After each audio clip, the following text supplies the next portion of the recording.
రాయ్ కైశ్వరెడ్డి 11 గంటలకు నా ఇంటికి వచ్చి జెండా ఎగరేస్తా ఉన్నావు కదా, రాకపోతే 12 గంటలకు నీ ఇంటికి వస్తా. బ్రోకర్ నా కొడుక పార్టీలో చేరి పార్టీని బస్టు పట్టించింది కాక,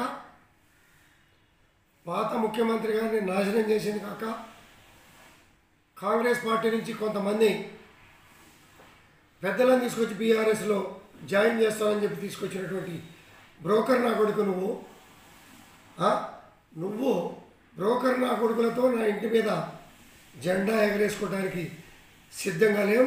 చేతులు కట్టుకుని కూర్చోలా. నా కొడుక నువ్వు నేను తేల్చుకుందాం రా.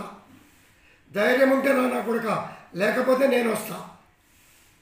నా పోలీస్ సిబ్బంది కూడా అవసరం లే, వాడో మేము తేల్చుకుంటాం. ఇది బీఆర్ఎస్ పార్టీకి నాకు కాదు యుద్ధం, కౌశిక్ రెడ్డి గారికి నాకు యుద్ధం.